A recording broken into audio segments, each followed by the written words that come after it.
gracias.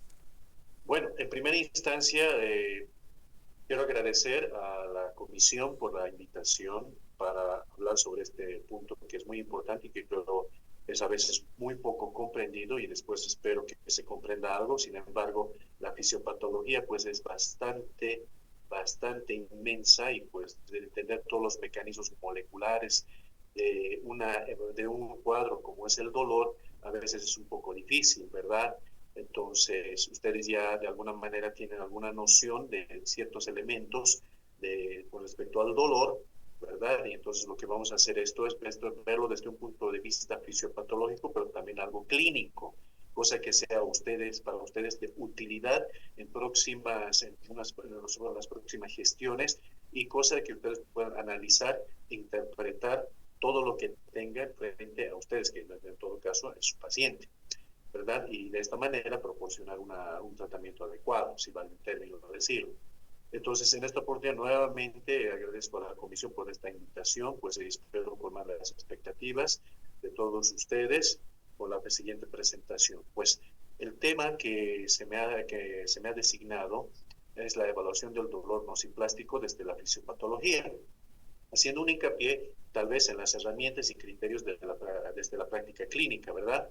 Entonces, quiero que veamos, perdón, quiero que veamos eh, lo siguiente, que en realidad el dolor nociplástico, ¿no?, surge de una alteración en la nocicepción, ¿no? La percepción misma del dolor como tal, pero que a diferencia de otros cuadros, ¿no?, como el dolor nociceptivo, ¿no?, propiamente dicho, ¿no?, o el dolor somatosensorial, este tipo de dolor nociplástico, no tiene una evidencia clara de daño tisular real o una enfermedad somatosensorial que explique la intensidad de este dolor, ¿verdad? O sea, con esto quiero decirles que en realidad, ¿no?, muchas veces este cuadro pasa como si el paciente estuviese simulando el dolor, ¿verdad? Pero en realidad no es así. Por eso es que ya en diferentes congresos y reuniones se ha visto este tipo de dolor, ¿no?, que a veces, como dicen entre comillas, simula el paciente, pues no es así y constituye el tercer tipo de dolor dentro de la clasificación. Entonces, ustedes conocen y deben saber que el dolor antiguamente se consideraba como una sensación desagradable, experiencia sensorial y emocional asociada con un daño real potencial, ¿verdad? O sea, estamos hablando de un daño. Antiguamente estamos hablando, ¿no?, de la organización, de la asociación que se encarga de estudio del dolor, los especialistas del dolor, la ESP, ¿no? Sin embargo, si bien se atribuía el dolor como una experiencia perceptiva, podía obedecer a múltiples causas, o lo conocían como es entonces multidimensional. Factores físicos, cognitivos, emocionales e incluso culturales y conceptuales, ¿verdad? O sea, ya posteriormente se daban cuenta de que realmente había ciertos factores que podrían estar involucrados con la aparición del dolor, que no necesariamente era, como mencionaban al principio, ¿no?, que había daño. Entonces, el 14 de diciembre del 2007, es admitido y aceptado por la Asociación Internacional para Estudio del Dolor, ¿sí?, un nuevo término, el dolor nociplástico. Ese dolor que se siente, en realidad que el paciente siente, que cuando lo examina, lo toca, le duele, ¿sí?, pero que tiene plasticidad en el sentido de que, pues el dolor, ¿no?, puede estar en diferentes regiones del cuerpo. Puede estar en articulación, puede estar en el músculo, puede estar en la piel, o sea, es bastante difuso, ¿no?, y inespecífico, ¿verdad? Que a diferencia del dolor, por ejemplo, una fractura, pues ya ahí lo tienes y ya sabes, es localizado y se acabó. En cambio, este dolor no es así, no es un dolor localizado. Y más adelante les voy a comentar qué características tiene. Epidemiológicamente, ¿no?, se sabe que más o menos entre el 5 y 15% de la población sufre de este tipo de dolor. Y que evidentemente puede haber ciertos rasgos genéticos, ambientales y psicosociales que están asociados y que realmente no pueden jugar un papel importante en la expresión de varios de estos síndromes. Y entonces ahí sale el término síndrome. En realidad, este tipo de dolor nociplástico puede aparecer en distintas variedades de cuadros. Tenemos que considerar que lo primero que conocemos de este dolor nociplástico es que es algo crónico. Y el dolor crónico es aquel que persiste y es recurrente por más de 3 meses. ¿Verdad? Y que cuanto más se alarga, existe la posibilidad de que este dolor se pueda asociar a trastornos o compromiso en el sistema nervioso central. Por tanto, decimos que el dolor nociplástico es aquel que tiene relación, ¿no?, con este dolor crónico. Es un dolor crónico, en realidad. ¿Ve? Ejemplo, pacientes con personas que tienen artrosis de rodilla, ¿sí? Y que este dolor nociplástico, ¿sí?, puede combinarse con otro tipo de dolores, como el nociceptivo y el neuropático, de tal manera que puede en algún momento ser mixto. En otras palabras, podemos decir que hay cierto tipo de trastornos, por ejemplo, orgánicos, ¿sí?, como las artrosis, por ejemplo, las neuropatías crónicas, que en algún momento, ¿no?, a pesar de recibir un tratamiento, una terapéutica apuntada, podrían desarrollar un dolor de tipo nociplástico por los diferentes factores de riesgo que les comentaba. Entonces ya desde ese momento, ¿no?, esta asociación del estudio del dolor nos comenta que puede haber el dolor crónico de tipo primario, ¿no?, aquellos que pertenecen, en realidad son parte de una enfermedad, ¿sí? Y aquel de tipo secundario, que puede aparecer como una patología subyacente, como las que tienen ahí. Entonces, ¿cómo podemos decir dolor nocicepción? ¿No? Porque son dos términos que en realidad a veces muchos lo confunden, pero tenemos que establecerle el límite, ¿verdad? La nocicepción, una actividad que ocurre en el sistema nervioso central o periférico, es respuesta a un estímulo nocivo. O sea, nos está hablando de que es un preaviso, como un déjà vu, más o menos, si lo queremos entender desde otro punto de vista, ¿no? En cambio, el dolor es la interpretación de estas señales nociceptivas, ¿no?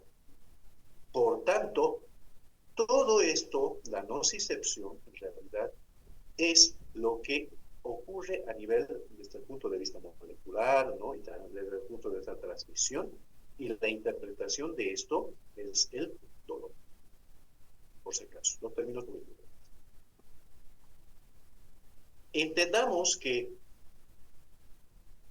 el dolor nociplástico está relacionado con un término, la sensibilización central. Este término de sensibilización central fue descrito por primera vez por Wolff, ¿no?, que mediante estudios en diferentes animales, lo que hacía era ver que existía un incremento en la excitabilidad neuronal a nivel de la médula espinal. ¿Por qué? Por una estimulación repetitiva o repetida, de las células de tipo C, ¿no?, por una lesión tisular, evidentemente. Ya en el año 2010 da una definición un poco más clínica, indicando que la sensibilización central es una amplificación de las señales nerviosas dentro del sistema nervioso. Y, dicho de otra manera, ¿no?, esto era consecuencia de una hipersensibilidad dolorosa, una hiperestimulación, una estimulación dolorosa repetitiva y tal vez progresiva, porque lo estimulando cada vez más y más y más. Y finalmente, La Asociación de Estudio del Dolor, ¿no?, define como una forma menos clínica, ¿no?, por un lado, como un aumento de respuesta de las neuronas nociceptivas del sistema nervioso central, ¿verdad?, que se debe a los estímulos aferentes, ¿no?, debajo de un umbral o normales. En otras palabras, estímulos que no deberían provocar dolor, ¿no?, son transmitidos y son interpretados como dolor. Y eso ustedes ya lo conocen o lo conocemos con algunos términos como la hiperalgesia, por ejemplo, o la alorina.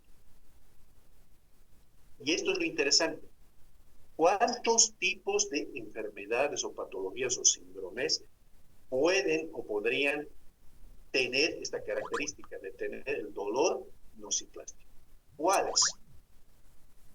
La fibromialgia, el síndrome doloroso regional complejo, las cefaleas, por ejemplo, como la migraña, la trigeminal, ¿no? Algunos cuadros como el dolor orofacial crónico primario, síndromes dolorosos viscerales crónicos, ¿no?, como algunos de ustedes ya lo conocen, el síndrome de colon irritable, y el dolor crónico musculoesquelético, ¿no? Puede ser dolor de espalda baja, lumbalgias, que se llama omalgias, cervicalgias, que llegan realmente a tener este tipo de características, tanto clínicas como moleculares. Entonces, entendamos que dentro de este mundo del dolor nociplástico, todos estos cuadros o síndromes o manifestaciones podrían ser parte de este cuadro. Por tanto, ahora el dolor nociplástico, ¿no?, como cualquier tipo de dolor, nosotros lo vemos desde el punto de vista semiológico con este gráfico, ¿no?, que todo el mundo lo conoce como esa inicio. Pero nos abocaremos a ciertas características de este dolor. La localización es difusa y no limitada a un territorio anatómico. Difusa, estamos hablando de varias regiones. Puede ser la mitad de arriba, la mitad de abajo, la mitad derecha, la mitad izquierda. Estamos abarcando varias regiones. La intensidad variable. Puede ser una intensidad leve o puede ser una intensidad severa. Evidentemente, característica de este grupo de pacientes, crónico. La descripción, en el sentido de que puede ser un dolor punitivo, puede ser un dolor opresivo, es variable. Por eso es que nos volvemos acá y evidentemente no vamos a tener un mismo patrón. El dolor musculoesquelético es diferente al dolor visceral. Desencadenado por movimientos, alteraciones emocionales o psicológicas. Pues ahí viene el componente psicoemocional. ¿Qué más puede tener este grupo de personas que tienen este tipo de dolor? Cuadros como hiperalgesia, alodinia, fatiga, trastornos del sueño y trastornos psicológicos. Generalmente son pacientes ansiosos o depresivos, ¿verdad? Y estos pacientes no llegan a dormir, ¿no? 3, 2 de la mañana se levantan. No pueden descansar. Y ahora sí, la parte que nos interesa dentro del contexto de la fisiopatología. Características de este cuadro. Tenemos los siguientes elementos. Una sensibilización central. Una disregulación en la modulación descendente del dolor. Alteración de la matriz del dolor y estadios emocionales involucrados en la generación. Como ustedes saben, hay una vía ascendente y una vía descendente, ¿verdad? La vía ascendente, pues evidentemente es la que a través de los diferentes estímulos, la participación de los receptores, ¿no?, y la participación del sistema nervioso como tal, a través de la médula, la membrana, o más bien dicho, de la neurona aferente, la médula espinal y la eferente, entonces llegamos a donde tiene que interpretarse este dolor, ¿verdad? En realidad es la corteza cerebral. Entonces, si ustedes se dan cuenta, todo este circuito, como en cualquier tipo de dolor, tiene alteraciones. Pero, ¿qué tipo de alteraciones tenemos? La sensibilización central como uno de los elementos importantes está relacionado con que algo está sucediendo aquí en el sistema nervioso central, desde la médula hasta el cerebro. Entonces, aquí nosotros vemos como recuerdo atómico la participación de los principales elementos. Primero, los estímulos nociceptivos, ¿no? Que se encargan de realmente recibir toda esta información de elementos que puedan agredir al organismo, ¿verdad? A través principalmente de las fibras de tipo C y las fibras de tipo A, ¿verdad? Que tendrían que recibir toda esta información importante en la detección del dolor, llegan pues al asta dorsal.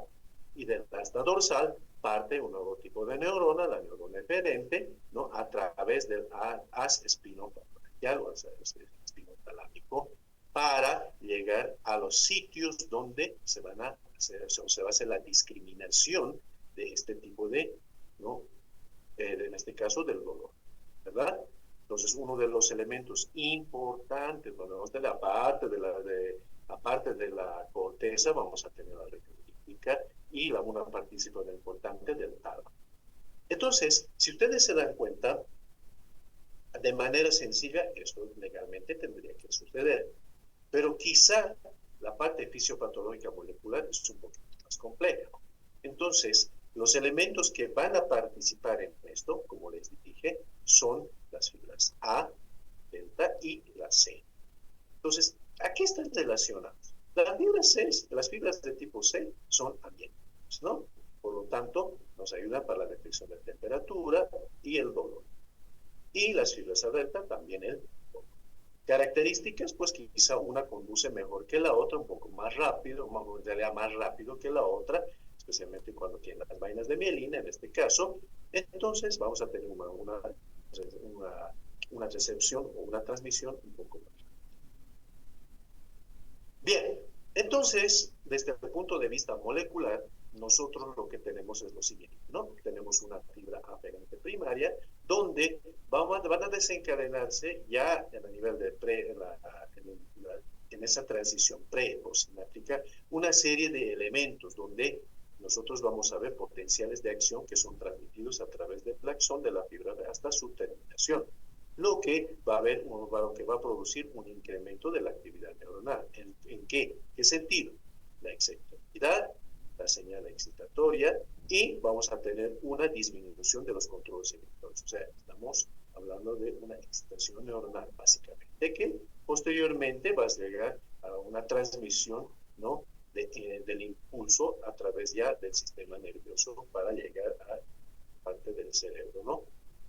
Pero en este mecanismo, prácticamente los potenciales de acción, ¿no? Y la actividad neuronal, van a participar una serie de moléculas y sus receptores, de los cuales nosotros podemos rescatar principalmente, por ejemplo, ¿no? La participación de glutamato, moléculas, ¿verdad?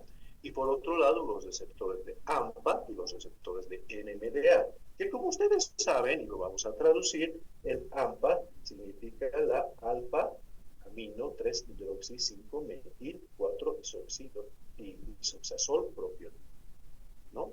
Y por otro lado, el NMDA, que en realidad se le denomina como el N-metil de aspartamo. Pero, ¿qué tiene que ver esto? Pues ya por la fisiología y fisiopatología están relacionados con la excitabilidad de la neurona. Por tanto, al tener estos receptores activados, pues estamos favoreciendo a la excitabilidad neuronal. Pero no es todo, si ustedes se dan cuenta. En este contexto también llegan a participar varios elementos, como por ejemplo la participación de citocinas y quimiosinas, que ustedes la ven acá, por ejemplo, como el CCL2, el CXR1, y las citocinas como el factor de necrosis tumoral y la interleucina 1, por si acaso, que evidentemente también tienen sus receptores, ¿verdad? Entonces, todos estos elementos que los he mencionado van a favorecer a la hiperexcitabilidad neuronal. Ahora, veamos la estimulación y la sensibilización central por pasos. tenemos la parte presináptica, la parte postsináptica. Y volvemos a ver este mismo gráfico, ¿verdad? Volvemos a ver la participación de los diferentes elementos, sus receptores y además la microglía. Y aquí tenemos lo mismo, porque estos son los elementos que realmente se han tomado en cuenta. Entonces, ¿qué sustancias son los que qué sustancias están relacionadas con la hiperexcitabilidad? El glutamato, el factor quimiotáctico, la sustancia P, la neuroredulina, la ATP, ¿verdad? Y por otro lado, aquí ya tenemos los receptores AMPA, los NMDA, los receptores de interleucina 1, el MK1, ¿verdad? Receptores de algunas quimiosinas y algunos canales, miren los canales cómo participan y algunos elementos como el potasio, el cloro, si acaso. Pero no es lo único, sino también aquí estamos viendo participación de la microglía con sus receptores, que aquí los ven, los receptores de quimiosinas, por ejemplo, ¿sí? Y la participación también de algunas moléculas, ¿no? Como la FCP.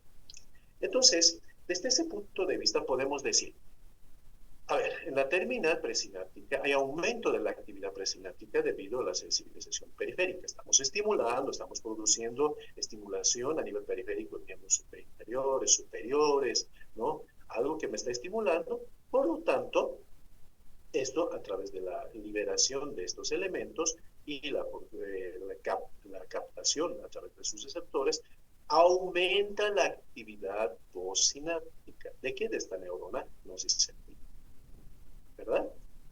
Entonces, vamos a tener pasos. Por ejemplo, primer paso, despolarización prolongada que libera el magnesio, 1. La fosforilación de la subunidad NR1 en el receptor NMDA, que facilita la entrada de iones, ¿sí? La participación y liberación de catepsina S, que escinde la fractalquina unida a la membrana neuronal, ¿sí? Este BNDF se une al receptor TRK neuronal, lo que lleva a la regulación baja del transportador de potasio-cloro, ¿verdad? Y el cambio de gradiente aniónico que facilita la activación del receptor gamma. Bueno, entonces, de manera simple, de manera concreta, tenemos una síntesis que primero vamos a tener un aumento de la actividad presináptica, ¿ve? Debido a que al aumento del tráfico de los canales de calcio. Va a producir mayor despolarización, ¿sí? Y mayor actividad de la acción gamma-glutariérgica. Por tanto, van a haber mayor, que se llama estimulación y ocupación de los receptores A. Segundo elemento, la despolarización prolongada va a liberar el magnesio, ¿no? Va a liberar el magnesio, alivia este bloqueo que existía del magnesio por los receptores. Tercer elemento, la expresión del MCP1, ¿no? Que es una sustancia que atrae a la microglía, ¿sí? Esta va a tener una relación directa con una elevación y quimiotaxis de estas células. En otras palabras, al liberarse este MCP1, va a hacer que la microglía no se acerque y vaya de alguna manera activándose para producir otro tipo de fenómenos químicos. El ATP que se libera de estas terminales presinápticas actúa sobre estos receptores, el P2X4 y el P2X7, microglias, lo que va a conllevar a la liberación de estos elementos del MAP1. Pero también va a hacer que libere la interleucina 1 beta, la catepsina S y el BDF, que como ustedes saben, gran parte de estos elementos son excitatorios, ¿no? De receptores. O sea, se está produciendo una hiperexcitación, no solamente a nivel neuronal, preposináptica, sino también a nivel de o más bien con la participación de la microglía.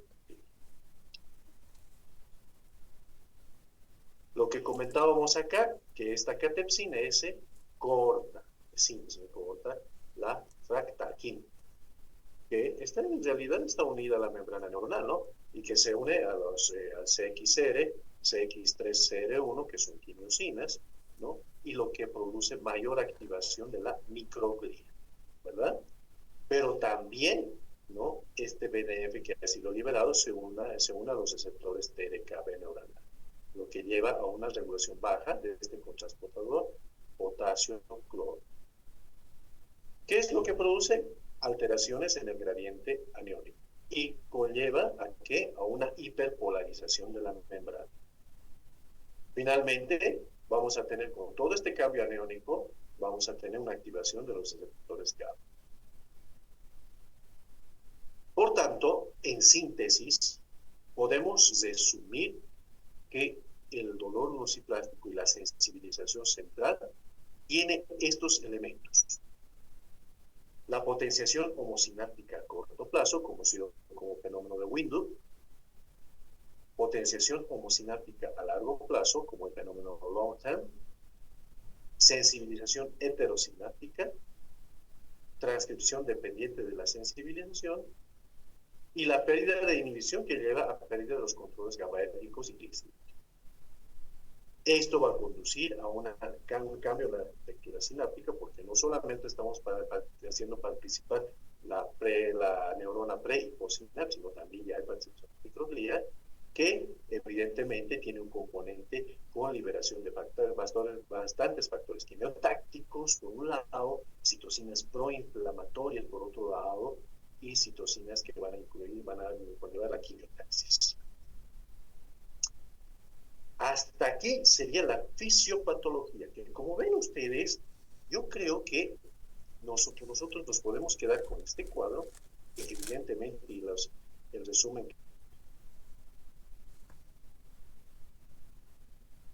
Por otro lado, tendríamos que también hablar de este punto, ¿no? Los diferentes elementos que participan.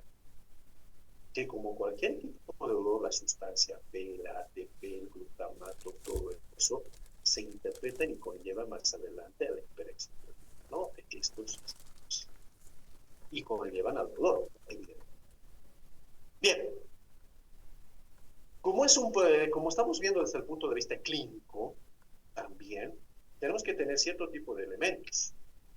Entonces, una de las patologías para su conocimiento que quizá está relacionada con el dolor nociplástico es la fibromialgia, que como ustedes pueden ver, característica, dolor generalizado de la cabeza a los pies, mitad derecha, mitad izquierda, ¿no? Algunos lo catalogan como tener dolor neuropático, otros como dolor muscular, ¿verdad? Pero que también está asociado de fatiga.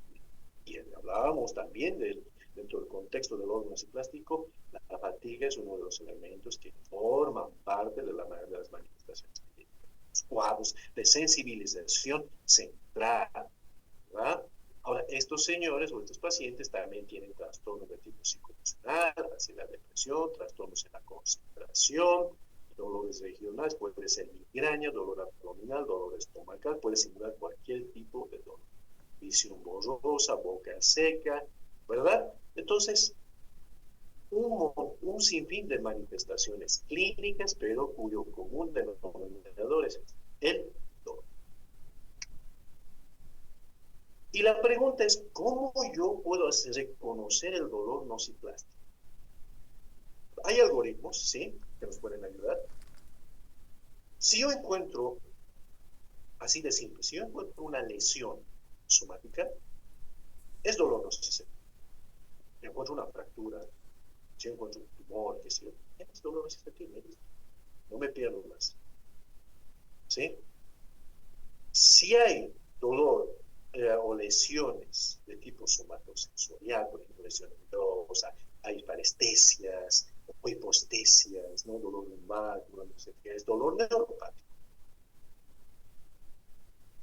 Pero si no tengo ni esto, más bien tengo un cuadro de un dolor regional bastante difuso, diseminado, ¿verdad? Que donde no le encuentro la causa, no encuentro este trastorno neurológico o no otro trastorno visceral, entonces es más que seguro que se trata de un dolor nociplástico.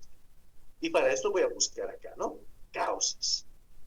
Fibromialgia, dolor regional complejo, migraña, dolor del colon irritable, ¿verdad? Dolor musculoesquelético. ¿Sí? Pero lo primero que voy a hacer es eso. Un breve cuestionario. ¿Dolor mayor a 3 meses? Sí. ¿Distribución regional multifocal generalizada? Sí, es un dolor difuso. ¿El dolor es enteramente responsable el dolor nociceptivo es enteramente responsable del dolor? Sí, ¿no? Si es sí, nociceptivo. No, el dolor. Ahora, ¿el dolor, hay trastorno nervioso? Sí, es neuropático. No encuentro ni dolor neurológico, no encuentro alteración neuropática, no encuentro alteración visceral, muscular, etcétera. Es hipersensibilidad. Esta hipersensibilidad, ¿no? Tiene al menos una comorbilidad, por ejemplo, dosis, hipotiroidismo, diabetes, qué sé yo. Lo más que seguro es que sea un probable dolor nociplástico. Y evidentemente tiene que haber tenido esa comorbilidad durante mucho tiempo, por si acaso. Como les dije, puede ser un dolor nociplástico puro o puede ser un combinado. Y aquí están las causas, ¿no? Que pudiesen producir combinación de estos cuadros, por si acaso.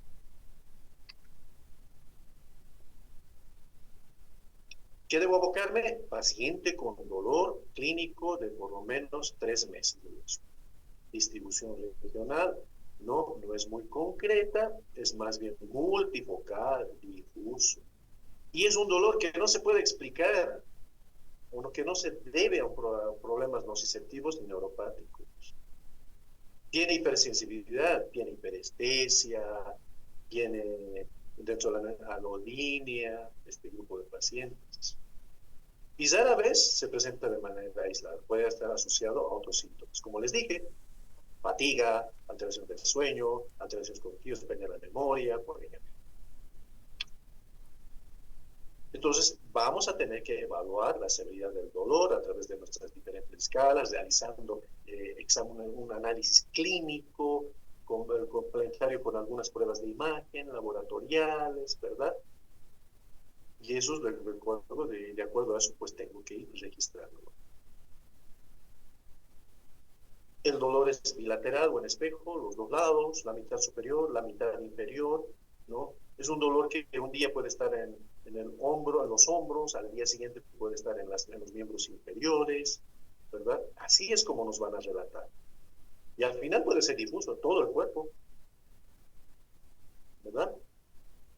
Entonces va a haber evidentemente alodinia, hiperalgesia de estos cuadros. Yo apenas lo examino al paciente, les realizo palpación de los segmentos musculares de abdomen y al paciente ya refiere el dolor. Pero tú ya has buscado, ya lo has visto, has estudiado bien, ves la parte hepática, no tiene nada, no tiene clínica, ni nada referente a eso. Pero no casi tiene dolor. Y finalmente esto se registra con algunas escalas, ¿no? Les voy a compartir posteriormente alguna bibliografía para esto, ¿sí? Entonces, podemos decir que hay sensibilidad central, subclínica, media, moderada, severa y extrema. ¿Ve? Entonces, analicemos desde este punto de vista al dolor nociplástico. Y bien, el tratamiento, pues no es el objetivo de la charla, pero sin embargo está involucrado. O sea, el dolor nociplástico está relacionado con un tratamiento multidisciplinario, donde entra en juego el fisioterapeuta, la psicóloga o la psiquiatra y evidentemente la parte de los fármacos. Con todo este conjunto, pues nos aseguramos de que el paciente ya no tenga. Muy agradecido por la atención. No sé si tienen alguna pregunta. Doctor, yo tengo una pregunta. Sí, adelante. Muchas gracias. Bueno, de mí es un caso clínico y el caso era de mi mamá, ¿no? Se hizo operar hace años. Bueno, le extirparon toda la matriz y se ha recuperado. Bueno, sí se recuperó, ya pasaron 3 años de su recuperación y ella refería que le seguía doliendo y le preguntábamos dónde le duele y ella decía que, o sea, su dolor andaba en todo el cuerpo y así de por sí le aparecía. Este tipo de dolor también sería un tipo de dolor nociceptivo, doctor, o sea, nociplástico, ¿va relacionado a eso o más es por otro tipo o el dolor somático sería? Bueno, para eso, muchas gracias por la pregunta. En primera instancia, el interesante el cuadro. Lo primero que tenemos que hacer una énfasis, ¿no? En el detalle de que primero, ¿por qué la operaron, digamos, de la matriz? Sería interesante ver si es una histerectomía por alguna neoplasia, puede ser, o puede ser por sangrados, qué sé yo. Entonces, eso que porque las neoplasias evidentemente son las que tienen muchas veces metástasis o daños al sistema nervioso y pueden provocar este tipo de dolor. Pero aquí, si es que se produce hay invasión o compromiso del sistema nervioso, no se olviden que ya es un daño tisular. Y característica del dolor nociplástico es que no debe haber daño en el tejido. Eso tenemos que ver. O sea, para que sea dolor nociplástico no tiene que haber daño en el tejido. Ahora, el hecho de que puede haber combinaciones de un dolor, no, en este caso, nociceptivo y nociplástico, pues evidentemente lo puede haber muchas veces. ¿No? Entonces yo lo entendería desde ese punto de vista, pero no nos olvidemos también para que sea dolor nociplástico, tiene que tener una duración más de 3 meses. Si ha sido el dolor inmediatamente después de la histerectomía, una semana, 2 semanas, hay que buscar otras causas para ese dolor. Más aún si no han encontrado la causa del dolor, ¿verdad? Porque si cuando tienes el dolor después de haber sido operado, todo eso, hay que buscar otras causas del dolor estructurales. No las he encontrado, tiene una duración mayor a 3 meses, aunque no muchas veces podemos decir todo eso así al pie de la Eh, letra, pero ya es nociplástico. sí tuvo, doctor, dolor más de 3 meses. eh, Hasta años se ha ido propagando su dolor y iba al hospital y le decían, no tienes nada, no tienes nada, todo es mental. Bueno, así le dijeron los doctores. Claro. Entonces, si han descartado todo, digamos, que no había un problema orgánico como tal, residual, entonces sí es un dolor musiplástico. Uh-huh. Muchas gracias, doctor. No, gracias por la pregunta, Liz. A ver, tenemos dos preguntitas más. Liz, Doctor, una consulta. Digamos, si un paciente estaba con dolor de 6 meses, dolor de cabeza, ya, y primero le dieron paracetamol así, y para que vaya mejorándose, pero nada, resulta que sigue con dolor de cabeza y ya le han mandado a hacer sus estudios de rayos X y no hay nadie, no hay nadie, diré, no hay nada, yo me estoy trabando, porque pensaron que era sinusitis, pero no es sinusitis porque está ahí todo sano. ¿Y ya. qué se le, mm, qué se le puede decir ahora al paciente o dónde se le puede enviar, digamos, si no ha resultado rayos X ni con las pastillas? A ver, Y ya le duele la cabeza. claro.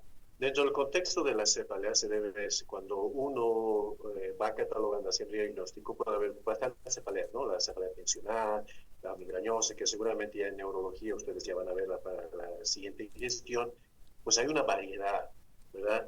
Entonces, el detalle es cuando esta cefalea no tiene nada orgánico, nada orgánico, la típica cefalea tensional, o una migraña que ha estado siendo controlada, en teoría, ¿no? Hasta cierto punto.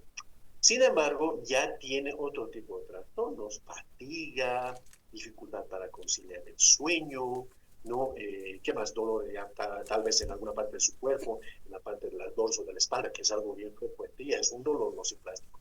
Pero sin embargo, si tú quieres estudiar, digamos, el dolor de cabeza, evidentemente, si quieres descartar algo orgánico, pues ya tienes que ver la tomografía, ¿no? Ver una tomografía, porque si es evidente y no mejora con la terapia que tú le has dado, hay que buscar otras causas. Puede ser cefalea también vascular, ¿no? Por algún trastorno vascular que tenga. O sea, hay que buscar causas de masa encefálica, ocupativas, meninges, todo eso, ¿no? Se va haciendo una especie de protocolo. Porque en realidad las cefaleas, la tensional, por ejemplo, tendría que mejorar con una terapia, con psicoterapia, por otro lado, con analgésicos, con el tratamiento del dolor, si fuese migraña, con los antimigrañosos, ¿verdad? Con analgésicos, tendría que mejorar y controlarse. Pero si no te está mejorando y sigue, hay que buscar otras causas y avanzar mucho. Estudios de imagen, estudios de laboratorio y ver otras, hasta realmente ver si realmente compromete o es parte orgánica. ¿Verdad? Eso es lo que tenemos que ver. Y está bien, doctor, muchas gracias. Y es porque yo creo que una pregunta más, me encantaría responder todas, ¿no? Pero hay un colega más que está viniendo a continuación y no quisiéramos interrumpir, ¿no? ¿Quién está de moderador? Ruth, creo que estabas de moderadora, ¿no? Me estabas ayudando. Entonces, ¿quién estaba después? Creo que estaba Nayeli, ¿no? Marisol. Buenas tardes, doctor. Yo tenía una duda si existe alguna predisposición para lo que va a ser el dolor nociplástico. ¿Predisposición genética te refieres? Sí, sí, doctor, si hay alguna predisposición genética o tal vez hormonal o psicológica, ¿no? De hecho, sí, sí hay predisposición genética, ¿no? Se ha visto ya estudios de que hay, pero particularmente te estoy hablando de la fibromialgia y los juegos de cefalea, ¿no? Que pueden tener trasfondo genético de este tipo de cuadros, ¿no? O sea, los mismos dolores de tipo complejo y todo eso, ¿no? Entonces sí hay un trasfondo ahí, no es que aparece así nomás, ¿está bien? Está bien, doctor, muchas gracias. Eso quiero entender, no, por favor, para acabar de terminar esto, lo que decía su compañera. O sea, dolor nociplástico es un síndrome, es un síntoma, ¿verdad? O sea, lo estamos tratando como un síntoma. Lo estamos clasificando como un síntoma, variedad nociplástico. Este dolor puede obedecer a una serie de cuadros o enfermedades.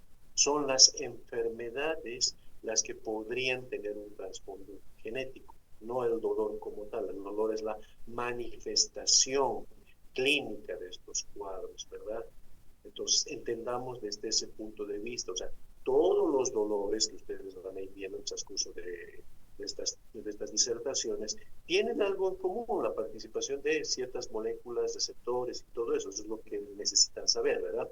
Pero las variedades quizás están relacionados con las patologías que son un poco diferentes. O sea, la parte neuropática, por ejemplo, el dolor de tipo neuropático es diferente al dolor de tipo nociplástico. Entonces, entendamos desde ese punto de vista, por favor, haciendo un agregado al comentario anterior. ¿Está bien? Bien, entonces, Ruth, ¿dónde estás? Sí, doctor. De primeramente, agradecerle mucho a usted por su magnífica exposición que nos dio la oportunidad de escuchar. Muchas gracias y estamos verdaderamente agradecidos y privilegiados de haber tenido y haberle escuchado su experiencia y el aporte tan complejo acerca de este tema. Gracias, doctor, por enseñarnos mucho acerca de este tema y agradecerle mucho a su persona por hacer esto posible. Una vez más agradezco al comité organizador.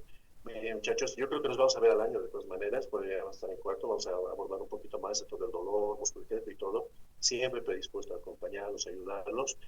Y te agradezco mucho, y al comité organizador una vez más por la invitación. Ya nos estaremos viendo en una próxima. Que tengan una muy buena tarde. Muchas gracias, doctor.